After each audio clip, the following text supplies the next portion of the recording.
नमस्कार मित्रांनो. आज आपण स्टार्ट करणार आहे एक न्यू टॉपिक ज्याचं नाव आहे डिव्हिजिबल बाय 15.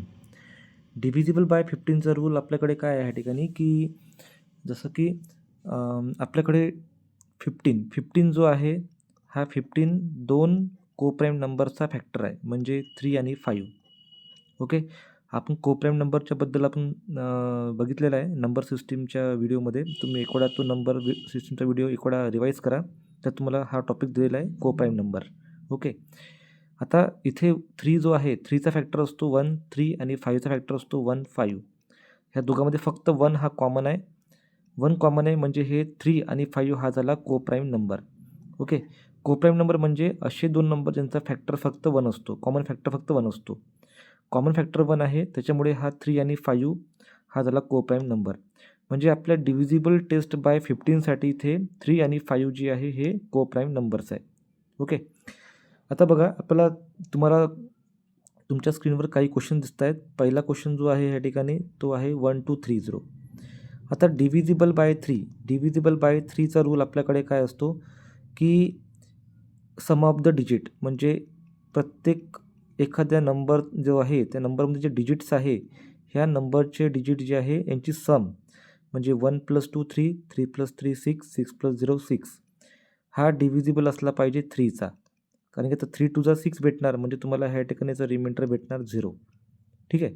म्हणजे आपल्याकडे काय झालं ह्या ठिकाणी आता की हा जो नंबर जो आहे 1230 हा 3चा डिव्हिजिबल आहे. कारण की याचा रिमाइंडर काय आलं सम ऑफ द डिजिट जे आहे ते 6 आहे. 6चा डिव्हिजिबल 3 आहे आणि याचा रिमाइंडर तुम्हाला 0 भेटला त्याच्यामुळे. आता डिव्हिजिबल बाय 5चा रूल तर खूप इझी आहे. डिव्हिजिबल 5चा रूल काय असतो ह्या ठिकाणी की लास्ट डिजिट जो आहे कोणत्याही नंबरचा हा आपल्याला 0 किंवा 5 पाहिजे. 0 और 5 पाहिजे. ठीक आहे. 0 किंवा 5 पाहिजे. आता आपल्याला ह्या ठिकाणी तुम्हाला दिसत आहे की लास्ट डिजिट जो आहे ह्या नंबरचा काय दिलं तुम्हाला ह्या ठिकाणी 0 दिलेला आहे. म्हणजे हा पण नंबर जो आहे हा डिव्हिजिबल आहे 5चा. ठीक आहे.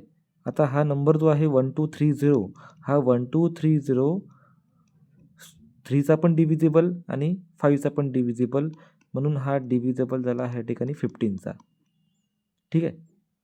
बघा अजून एक क्वेश्चन तुमच्या स्क्रीनवर दिसत तुम्हाला की आता आपल्याकडे हा जो नंबर आहे 525 या नंबरमध्ये तुम्हाला कंडिशन नंबर 1 काय म्हटलं मी डिव्हिजिबल बाय 3चा रूल काय म्हटला की सम ऑफ द डिजिट म्हणजे 5 + 2 + 5 तुम्हाला याची सम भेटते ह्या ठिकाणी 12.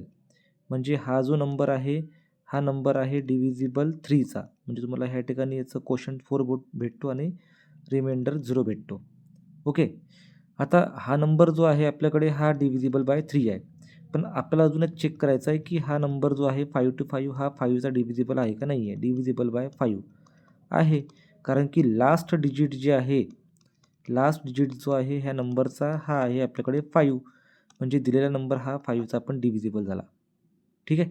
आता 525 जो आहे हा 3चा पण डिव्हिजिबल आहे आणि 5चा पण डिव्हिजिबल आहे. त्याच्यामुळे हा दिलेला नंबर हा 15चा पण डिव्हिजिबल होणारच आहे 100%. ठीक आहे. त्याच्यामुळे हा ही झाला आपले एक रूल होता डिव्हिजिबल बाय 15चा रूल. ज्यात तुम्हाला फक्त एक लक्षात ठेवायचं आहे की कोप्राईम नंबर्स म्हणजे काय असतात. कोप्राईम नंबरवर मी व्हिडिओ पहिले बनवलेला आहे. तुम्ही प्लीज तो जाऊन चेक करा. आणि जर तुम्हाला हा व्हिडिओ आवडला असेल तर प्लीज या लाईक शेअर आणि सबस्क्राईब करायला विसरू नका. धन्यवाद.